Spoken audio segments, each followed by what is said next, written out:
میرے پیارے آقا علیہ الصلوۃ والتسلیم کے پیروانوں، سیدنا عمر فاروق اعظم رضی اللہ عنہ تمام غزوات میں حضور کے ساتھ شامل ہوئے۔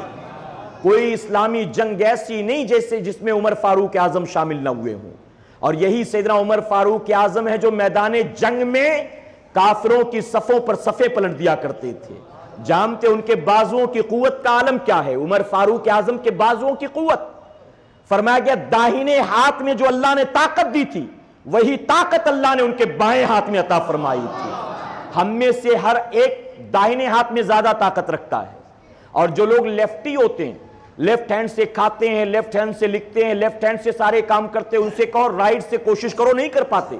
تو جو داہنے سے کام کر لیتے ہیں بائیں سے وہ کام نہیں کر پاتے، جو بائیں سے کام کرتے ہیں دائنے سے وہ کام نہیں کر پاتے۔ لیکن فرمایا گیا عمر فاروق اعظم کو دائنے ہاتھ میں اللہ نے جو قوت دی تھی وہی قوت بائیں ہاتھ میں عطا فرمائی تھی۔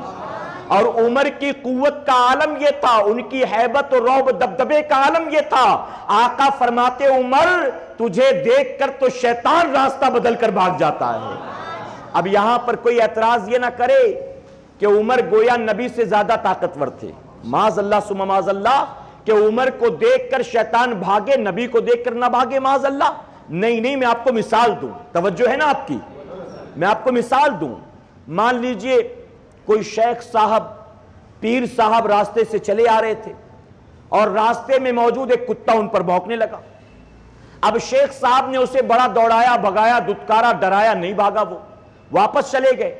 تھوڑی دیر کے بعد وہی شیخ صاحب ڈنڈا لے کر آئے۔ اب جب ڈنڈا لے کر لوٹے تو ڈنڈا دیکھتے کتا بھاگ گیا۔ ڈنڈا دیکھتے ہی نہ ڈرایا نہ دھمکایا، بلکہ ڈنڈا دیکھا کتا بھاگا۔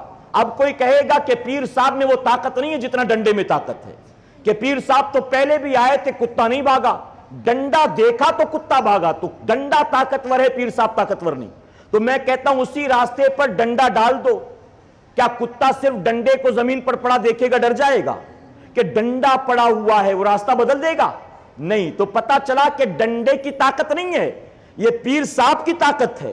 ہاں ڈنڈا ہاتھ میں تھا تو ڈنڈا کارگر ثابت ہوا کیونکہ پیر صاحب اور شیخ صاحب کے ہاتھ میں تھا، تو یہ طاقت ڈنڈے کی نہیں انہی پیر صاحب کی ہو گئی۔ تو عمر کو جتنی طاقتیں، فضیلتیں، مرتبے، بزرگی، شان سب ملی، جب تک اسلام قبول نہیں کیا تھا ان کا وہ معاملہ نہیں تھا، یہ سب کچھ ملا ہے تو یہ نبی کا فیضان ہے۔